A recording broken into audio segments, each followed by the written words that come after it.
So welcome to the lecture number 20. The next method for IR digital filter design is bilinear transformation method. So this bilinear transformation method technique BLT is most widely used because the complete j omega axis of the S plane is mapped into the unit circle in the Z plane only once, whereas in the previous two cases you have observed, that is derivative approximation and the impulse invariance method, repeatedly the j omega axis, that is 0 to 2 pi, 2 pi to 4 pi, 4 pi to 6 pi, is repeatedly mapped onto the unit circle of the Z plane.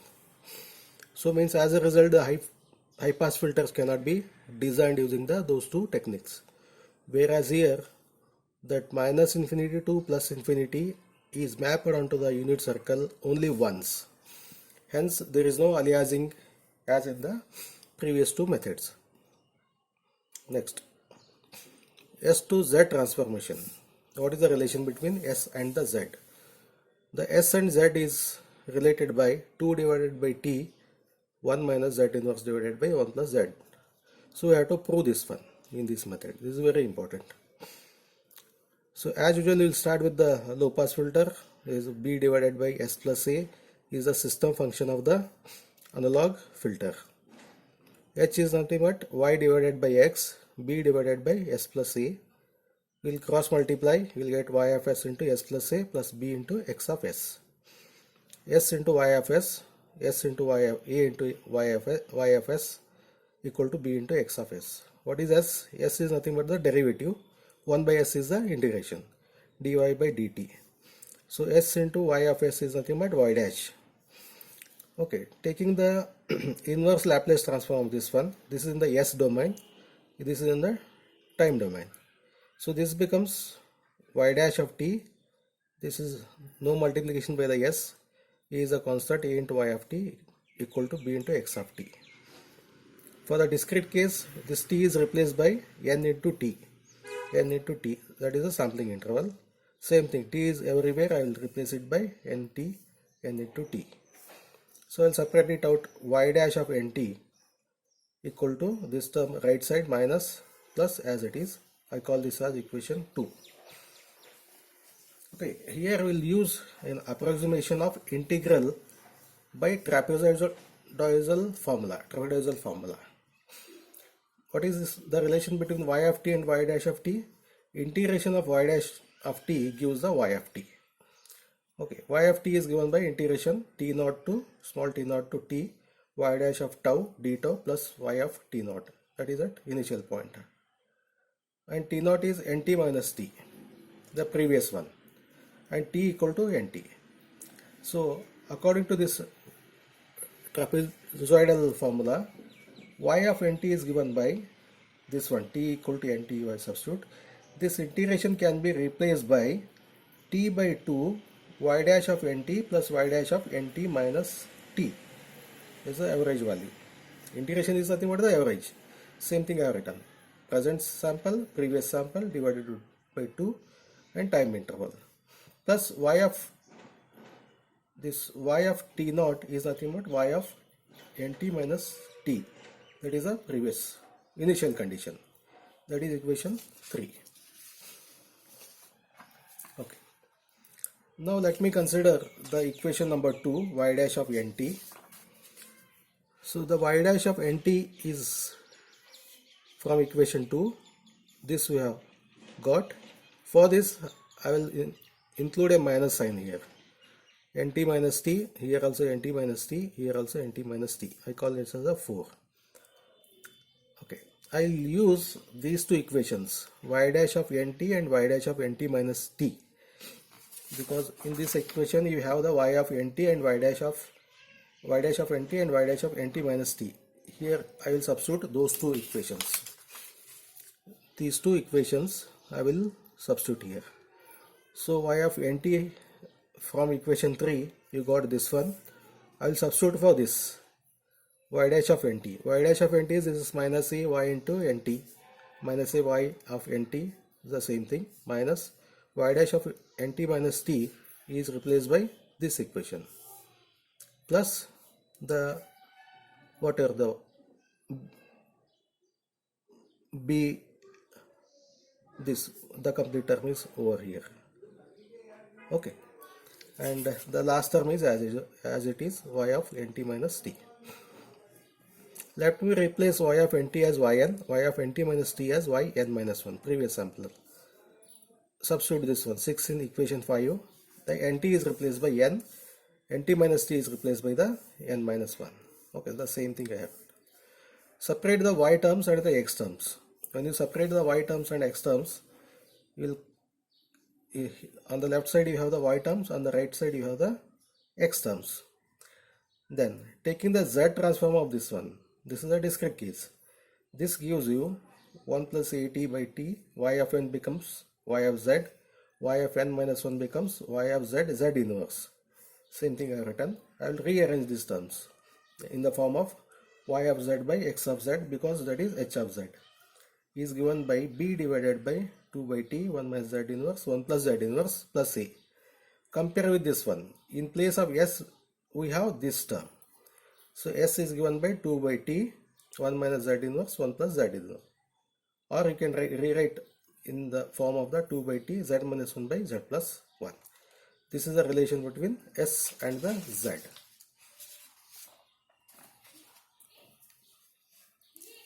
Okay. So we'll consider s equal to 2 by t. Just now we have derived. What is s? Sigma plus j omega, and z equal to r into e to the power of j omega. In place of s, I will substitute sigma plus j omega. In place of z, I will substitute r into e to the power of j omega. And e to the power of j omega as cos theta plus j sin theta. Same thing I have written in this case also I have written the same thing. Now separate the real part and imaginary part. 2 by t as it is, r into cos omega minus 1 is the real part, plus j r, this is the imaginary part, divided by this. Next, for the further simplification, I will multiply and divide it by the complex conjugate of this one. Okay, after multiplication, rearrange the terms. You will come to this equation, 2 by t r square minus 1 divided by 1 plus r square plus 2r cos omega plus j, this term. So this is sigma plus j omega. Sigma plus j omega you have. Consider this sigma equal to this part and omega equal to this part. Okay. So j omega axis. What is j omega axis? J omega axis where the sigma is equal to 0. On this is our j omega axis. J omega axis. This is sigma axis. At that point the sigma value will be 0. This will become 0 when r equal to 1. When r equal to 1, 1 minus 1 is 0. Okay, on j omega axis, sigma equal to 0. In equation A, if I substitute r equal to 1, sigma will be 0. That is, whole j omega axis is mapped onto the unit circle r equal to 1. Right? Then, for r equal to 1, what is the equation? This becomes b. So r equal to 1 you substitute everywhere. That is 2 divided by t, 2 into r is 1, 1 plus 1, and rearrange the terms. You will get sin omega by 1 plus cos omega. This is nothing but 2 by t tan omega by 2. Tan omega by 2. Or you can write in, this is a distal frequency. Distal frequency. This is analog frequency. This is the relation between analog and the distal. Since we are going from the analog to distal, I will rewrite it for the distal. This is tan becomes tan inverse omega t by 2. This is the relation between small omega and the capital omega. Okay. See the relation. The omega is not directly related to this omega. Means that is not linear. There is a non-linear relation between these two. So if I plot that non-linearity is this tan inverse.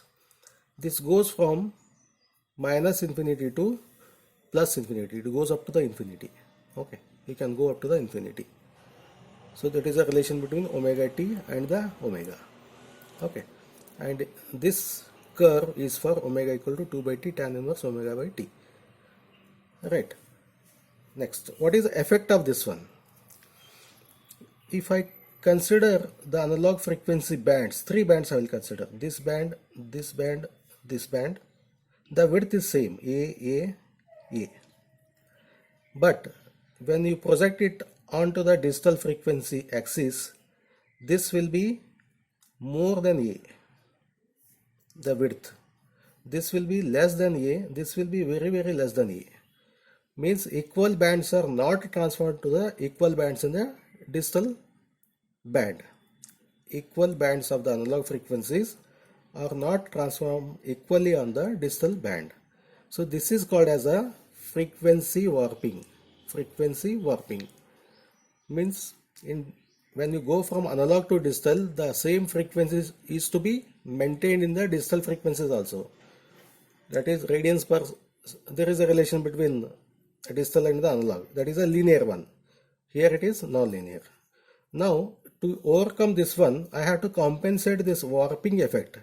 So before you go for this bilinear transform, I will pass the signal, analog signal, through a curve which has opposite to this curve.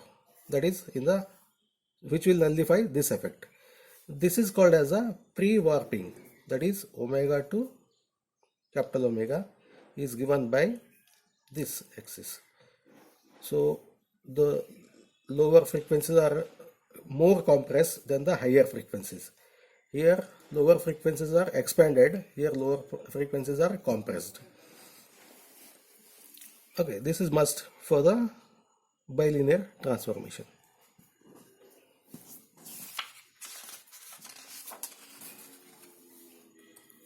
What are the design steps for the analog filter using the BLT? First, we will start with the specification of analog filter.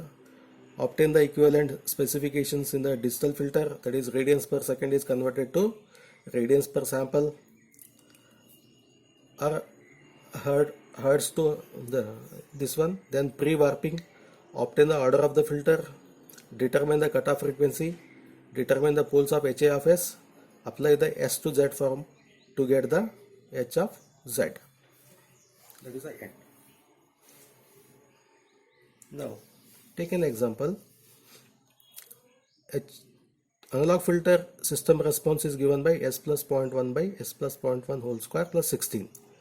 Obtain the system function of the digital filter using bilinear transform which resonates at omega r equal to pi by 2. Digital filter should resonate at this one. Resonance means that is a cutoff frequency in the case of low pass filter. Okay, that is capital omega is equal to small omega r. Find the t. So we'll come across the equation wherein you have 2 by t into 1 minus z inverse by 1 plus z inverse. So find a t for this condition. Okay. To get the frequency, the resonant frequency of the analog filter, consider the denominator part. Denominator part is S plus 0.1 square plus 16. You can write it like this. You will get the two equations, S equal to minus 0.1 plus J4, S equal to minus 0.1 minus J4.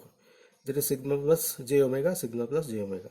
The resonant frequency of the analog filter is 4 radians per second.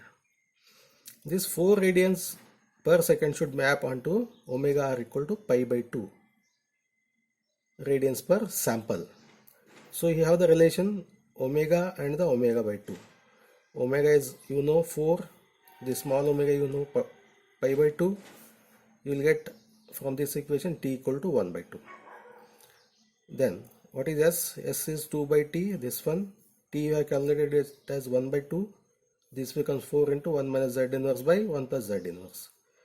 HA of S, you will get H of Z from this one when S equal to, S is replaced by 4 into 1 minus Z inverse by 1 plus Z inverse. So I substitute it here. In place of Z, you have this 4 into this bracket, 4 into this bracket, 4 into this bracket. Remaining things as it is. Simplify this one. we'll get this type of equation, that is the h of z. Okay, next you take this as an exercise. For sampling frequency of 8 times the cutoff frequency, find h of z for circuit this one.